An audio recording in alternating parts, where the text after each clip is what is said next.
Coucou les bulles, on se retrouve sur la chaîne Relaxation et Sourire pour parler de ressentiment. C'est un sujet qui a été demandé par un client. Alors la première chose que je vais vous dire, c'est que la méditation et la respiration permet de gérer la colère et le feu qu'on peut avoir à l'intérieur, et donc le ressentiment, de manière à les remplacer par l'empathie, la compassion et le pardon. Plus vous pratiquerez la méditation, la visualisation, la relaxation, plus vous serez positif et vous ressentirez ces bénéfices de paix. Voilà. La méditation est axée sur l'amour bienveillant. Elle aide à développer l'amour et l'empathie. Donc quand on a un ressentiment qui dure depuis des années, c'est peut-être bien de commencer par se stabiliser intérieurement. Avoir du ressentiment, c'est comme boire du poison et attendre que l'autre personne meure. En réalité, on s'empoisonne soi-même. Il n'y a pas de gagnant-gagnant, il n'y a que du perdant. Parce que dans tous les cas, c'est une relation toxique. Donc même si vous avez l'impression que vos sentiments sont parfaitement justifiés, et que la personne dont il est question vous a réellement fait souffrir, et même si le mal est encore là parce qu'il parle à travers votre ressentiment, la meilleure chose à faire, c'est de le laisser derrière vous. Si bien sûr vous êtes prêt à vous libérer de ces chaînes. Voilà, parce que bien sûr c'est facile à dire mais c'est plus compliqué à faire. Et pour commencer, il faut comprendre ses émotions, il faut être honnête avec soi-même au sujet de ses émotions qui entourent la situation. Il faut accepter ce ressentiment qu'on éprouve et essayer de comprendre s'il est associé à des souffrances passées, indépendantes, ou si c'est vraiment en face de la personne que vous remettez en question. Est-ce que c'est pas un traumatisme qui revient? Est-ce que c'est pas un schéma qui se reproduit? Ou est-ce que c'est vraiment cette circonstance que vous ne supportez pas? Voilà, ça c'est des questions qu'on peut se poser. Prenez conscience de votre indignation et de votre colère, mais ne vous attachez pas à elle. Lorsque on se sent impuissant, la colère peut être tentante, elle permet de se sentir puissant. Quand on rentre dans la vengeance, on a un certain sentiment de pouvoir qui n'est qu'éphémère. Ce sentiment de puissance est cependant fugace. Laissez la colère de côté et concentrez-vous plutôt sur vos émotions afin de les apaiser. Pour ça, je vais vous conseiller de boire beaucoup d'eau. Voilà. Et puis peut-être que s'il y a un tant pis, il y a un tant mieux. Vous pouvez aussi tenir un journal de bord comme je fais pour y consigner et étudier les émotions que vous ressentez par rapport à votre situation et voir l'évolution petit à petit. Par contre, n'écrivez rien à propos de vengeance ou de colère ou de renvoi. Non, concentrez-vous plutôt sur ce qui vous fait mal, ce qui vous blesse, ce qui vous fait de la peine. Décrivez vos ressentis. Avez-vous déjà éprouvé ce genre de choses? Voilà la bonne question. Et il se peut qu'une souffrance passée ressurgisse ou se trouve amplifiée par la situation présente ou une situation qui vient justement vous faire retravailler ce schéma pour mieux le dépasser. Et dans ce cas-là, c'est bien d'appliquer l'acceptation radicale. L'acceptation radicale consiste à accepter la vie telle qu'elle est, en acceptant les choses que l'on ne peut pas changer plutôt qu'en y résistant. Voilà. Tout est pour le mieux. Si je vis ça, c'est qu'il y a une raison, c'est qu'il y a un message, c'est que j'ai quelque chose à comprendre. Et la douleur n'est pas toujours évitable. Parce qu'elle a des choses à nous faire comprendre. Mais la souffrance, si elle est là, si vous répétez que la vie est injuste et que vous ne méritez pas cela, vous ne faites que nier la réalité de la situation. Vous empêchez la vérité de vous apparaître telle qu'elle est au bon moment, à ce moment précis. Alors, à cet instant, je vais vous demander de faire le vide et de comprendre que si une situation arrive, elle n'arrive pas pour rien. L'acceptation radicale suppose de transformer vos résistances en acceptation. Dites-vous que c'est votre vie aujourd'hui, mais que demain ça peut changer. Vous pouvez ne pas l'aimer et trouver que cela ne va pas, mais c'est votre réalité actuelle. Et si vous êtes ancré, il faut l'accepter. Parce que vous ne pouvez pas changer ce que vous ne contrôlez pas. Donc entraînez-vous avec des petites choses. Cela vous aidera à accepter de plus grandes contrariétés, de plus importantes ou de plus douloureuses situations. Vous pouvez pratiquer l'acceptation radicale dans les embouteillages, dans la file d'attente du supermarché ou lorsque vous apprenez une mauvaise nouvelle. Lorsque vous renversez votre tasse sur la moquette ou lorsque vous passez des heures dans la salle d'attente du dentiste à attendre et que vous angoissez, ben, au final on médite et on respire. Et la pratique de la méditation est pleine de bienfaits. Elle permet d'augmenter les émotions positives et de diminuer le stress. Elle encourage également les sentiments de compassion et elle permet de réguler les émotions. La méditation permet de gérer la colère et le ressentiment de manière à les remplacer par l'empathie et la compassion. Entrez dans votre propre compassion, dans votre propre empathie. D'ailleurs, si vous manquez d'empathie, je vous recommande de la pierre d'apatite que vous pouvez trouver auprès de moi en bracelet, en bijou, si vous le souhaitez. Donc, plus vous pratiquerez la méditation, plus vous en ressentirez les bénéfices parce que plus vous serez calme et ancré. La méditation axée sur l'amour bienveillant, sur l'amour inconditionnel, aide à développer l'amour et l'empathie. Donc asseyez-vous confortablement, fermez les yeux et commencez par choisir une phrase que vous pourriez vous répéter comme un mantra par exemple. Je décide de m'aimer et de m'envoyer cet amour inconditionnel que j'ai pour les autres. Je m'accepte tel que je suis. On inspire et on expire et on se le répète. J'accepte de m'envoyer à moi-même un amour inconditionnel et si fort que je peux aller jusqu'au bout de ma mission de vie. Et répétez ensuite le mantra que vous aurez choisi en pensant à quelqu'un envers qui vous ne ressentez rien de particulier, par exemple votre caissière du supermarché, votre boulangère, votre boucher, la personne à qui vous achetez votre tabac. Ensuite, votre phrase, vous pouvez l'adresser à la personne envers qui vous éprouvez du ressentiment. C'est un deuxième pas. Et enfin, adressez votre amour bienveillant à l'ensemble de l'unité, parce qu'on est tous interconnectés. Observez maintenant ce que vous ressentez pendant que je parle. Éprouvez-vous toujours le même ressentiment, la même colère envers cette personne, ou est-ce que c'est un peu plus doux, un peu plus léger? Ensuite, pratiquez l'empathie, n'oubliez pas que nous sommes tous humains. Lorsqu'on est fatigué, stressé, à bout de colère, c'est parfois difficile de prendre en considération le point de vue de l'autre. Cependant, faire preuve d'empathie envers l'autre, c'est une preuve de noblesse, c'est une preuve de lumière. C'est éclaircir la situation, c'est atténuer votre peine. C'est souffler un grand coup de vent dans les nuages. Plus vous pratiquerez l'empathie, moins le ressentiment aura de place dans votre vie. Alors, gardez à l'esprit que c'est pas parce que vous pardonnez que vous allez réitérer. Et que c'est pas parce que vous pardonnez que vous n'actez pas dans la matière les limites que vous avez posées. Mais gardez à l'esprit que vous-même, vous auriez pu commettre ces erreurs parce que vous êtes humain. Que vous-même, vous n'êtes pas parfait et que vous faites des erreurs. Alors après, c'est à vous de décider si c'est pardonnable ou pas. Mais gardez à l'esprit que vous avez vous-même envie d'être accepté malgré vos erreurs. C'est ce qu'on veut tous, c'est ce qu'on souhaite, malgré les difficultés de chacun. Donc essayez de voir la situation du point de vue de l'autre personne ou d'un autre angle de vue. Et qu'est-ce qui se passerait dans sa vie à ce moment-là? Est-ce qu'elle vit des choses difficiles qui l'ont poussé à exploser?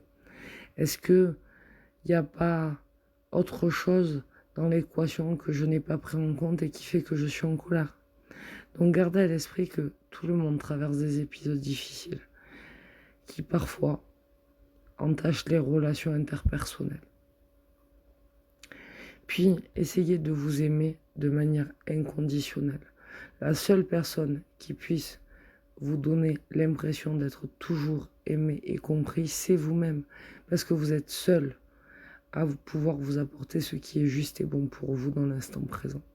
N'oubliez jamais à quel point vous êtes précieux et digne d'amour. Vous avez un rôle à jouer sur Terre.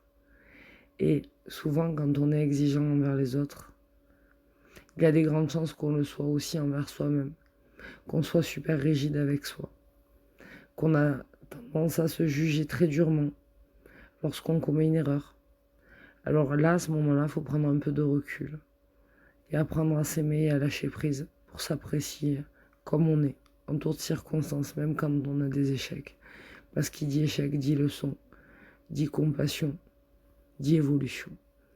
Et si vous éprouvez des difficultés à vous aimer, entraînez-vous à répéter un mantra tel que je suis capable de m'aimer et d'être aimé pleinement, je mérite l'amour. Répétez régulièrement ce mantra.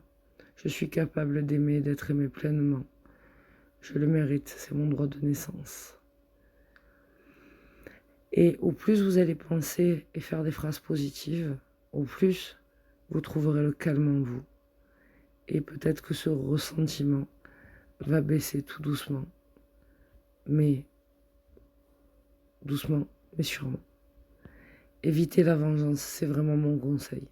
Même si l'idée de vous venger vous vient à l'esprit, et même si vous commencez à échafauder un plan, ne le faites pas. Vous le regretterez plus tard. L'univers vous le rendra. Et ce n'est pas la bonne solution. Habillez-vous d'indulgence et de compassion. La vengeance est parfois la façon dont les gens cherchent à obtenir justice, mais cela risque de ne créer que plus d'injustice, justement. Si le cycle de la vengeance se répète, alors on n'évolue pas. Si vous éprouvez la sensation de vous venger de quelqu'un, reconnaissez ce sentiment comme le signe d'une confiance rompue et partez plutôt. Coupez les liens, c'est bien mieux, parce que la vengeance ne vous apportera que tristesse, colère et bas astral. N'agissez pas selon vos pulsions, attendez de vous calmer et de reprendre le contrôle de votre corps, de vos émotions, de votre esprit, de votre cœur. Il est probable que l'envie de vous venger passe si vous laissez vos émotions se stabiliser et si vous les exprimez. Si vous décidez de parler à la personne envers qui vous avez de la rancune, des ressentiments, de la colère, surveillez ce que vous dites. Parce que souvent, on dit « Ah, je le pensais pas, j'étais en colère ». Mais justement, sous l'emprise de la colère, on dit souvent des choses juste pour piquer, pour faire mal. Et est-ce que cela en vaut vraiment la peine? Est-ce que c'est juste bon et utile? Je ne crois pas. Ayez des attentes réalistes envers les autres. Souvenez-vous que personne ne peut répondre à l'ensemble de vos besoins. C'est pour ça qu'on est tous interconnectés, qu'on a tous besoin les uns des autres. Si vous pensez que le fait d'avoir un ami proche, d'être en couple ou d'avoir une famille peut répondre à tous vos besoins, vous vous trompez. Avoir des attentes trop élevées mène nécessairement à un échec. Voilà, le bien est l'ennemi du mieux, rappelez-vous-en. C'est déjà bien d'avoir quelques personnes autour de soi et de pouvoir compter dessus. Il arrive que l'on éprouve du ressentiment lorsque les attentes n'ont pas été formulées clairement. Alors à vous de reprendre ce recul envers vous et de discuter clairement de vos attentes et de vos désirs pour résoudre les problèmes actuels et empêcher de nouveaux problèmes d'arriver dans le futur. Ayez des attentes claires envers vos proches. Mettez-vous d'accord avec eux au sujet des attentes de chacun. Et bien sûr, vous aussi, soyez dans la compassion. Vous ne pouvez pas attendre tout de l'autre sans rien donner. Donc à vous de donner votre part, votre graine du bien. Ensuite, dites je dans vos discussions. Lorsque vous discutez de votre ressentiment avec quelqu'un, évitez de le blâmer immédiatement, de lui faire des reproches sur tout ce qu'il s'est passé. Reconnaissez plutôt ce qui vous appartient en termes d'expérience et de ressenti, ou de faute si vous le ressentez. Mais n'oubliez pas que c'est toujours 50-50 dans une relation. Vous ne pouvez pas dire à l'autre, tout est de ta faute. Et vous ne pouvez pas non plus vivre la vie de l'autre, même s'il est proche de vous. Donc concentrez-vous donc vraiment sur ce que vous avez ressenti à ce moment-là et ce que vous voulez exprimer. Et plutôt que de dire « tu as gâché notre relation, je te le pardonnerai jamais », essayez de dire « je me sens vraiment blessé par ton attitude, par tes gestes et je pense que je vais avoir du mal à tourner la page ». De suite, c'est beaucoup moins lourd, ça pèse beaucoup moins fort dans la balance. Autorisez aussi les gens à commettre des erreurs parce qu'on en commet aussi. Il est parfois difficile d'admettre que l'on a soi-même des défauts et que l'on ne réagit pas toujours de la manière la plus constructive ou de la meilleure façon. Parfois, on ne va pas être apte à recevoir cette émotion et on va se mettre en colère. Et c'est le cas pour chaque humain de cette planète. De la même façon que vous espérez que les autres vous pardonnent vos erreurs, pardonnez aux autres. Que ça soit dans votre entourage, dans votre travail, dans vos amitiés ou dans l'amour, n'oubliez pas qu'on n'est que des humains venus expérimenter cette planète. Souvenez-vous que la personne à qui vous en voulez a aussi une histoire, des épreuves, des ressentiments, des rancœurs, des douleurs, des défauts, et aussi des qualités, de l'amour, de l'amitié. Et elle aussi, elle peut souffrir de croyances limitantes. Et peut-être qu'elle aussi, elle n'a pas le même angle de vue. Et peut-être que sa perception est distordue face à ces événements, mais ça ne veut pas dire qu'elle est forcément mauvaise. Acceptez que chacun commet des erreurs et que cela ne signifie pas qu'il faut non plus tout excuser. Cela ne signifie pas que vous devez tout accepter. Ça veut juste dire que si ça ne vous convient pas ou ça ne vous convient plus, si le contexte n'est plus le bon, alors il est temps de tourner la page et de partir et de faire la paix avec soi-même et de laisser l'autre vivre ses expériences. Entourez-vous de personnes positives et les personnes qui vous entourent devraient être des personnes qui vous poussent à évoluer, qui vous soutiennent, qui vous aiment, qui croient en vous et qui vous permettent de prendre les meilleures décisions. Ces personnes doivent vous permettre de commettre des erreurs de temps à autre et aussi de vous dire en vous tapant sur l'épaule « Hey, stop, arrête-toi, là t'es sur le mauvais chemin ». Entourez-vous d'amis qui se montrent sincères avec vous, qui n'ont pas peur de vous dire autant le bien que le mal, parce que c'est un équilibre comme le yin et le yang. Mais de la bonne manière, que ce soit de façon calme, progressive, que cela mène à un but positif, pas pour vous dégrader, voilà, ni dans une réaction excessive, voilà. Et puis, comme je le dis toujours, quand on a des problèmes, on voit les vrais amis, ceux qui continuent à nous accepter malgré nos erreurs, ceux qui nous ouvrent leur cœur quand on ne mérite pas et quand quelque part ils auraient toutes les raisons d'avoir de la rancœur. Et on s'habille de pardon. Pardonnez. Si vous vous sentez trahi ou bien que votre ressentiment vous paraît totalement justifié, le pardon peut sembler impossible. Si vous ne pouvez pas pardonner, partez. Écrivez-vous. Criez dans la nature. Câlinez un arbre. Parlez à une autre personne. Mais ne rentrez pas dans le mal. À défaut que le mal ait dit et que la maladie arrive. Voilà. Et ce n'est pas parce qu'on ne va pas se venger et qu'on va partir qu'on va tout excuser, non. Le pardon signifie simplement qu'il faut laisser derrière soi la douleur provoquée par l'autre personne. Et ça demande une grande force. Demandez-vous ce que la situation ou bien cette personne a déclenché en vous. Qu'est-ce qui vous a blessé si profondément? Est-ce que vous vous êtes senti abandonné, trahi, traumatisé? Cela a-t-il réactivé des souvenirs douloureux de l'enfance? Il est probable que cela fasse écho à quelque chose de déjà vécu, de douloureux enfoui en vous. Vous n'avez même pas besoin d'exprimer verbalement votre pardon. Vous pouvez très bien pardonner à quelqu'un que vous ne voyez plus, ou bien qui est décédé, mais le pardon sera là quand même en vous et il vous apportera le calme. Vous pouvez vous entraîner à pardonner en inscrivant sur une feuille de papier ce qu'il s'est passé, puis les raisons qui vous poussent à vouloir pardonner. Et puis brûler ensuite la feuille de papier en étant prudent et en le rendant à l'univers. Voilà quelques pistes pour arrêter le ressentiment. J'espère que j'aurai pu répondre à la personne qui m'avait demandé ce sujet.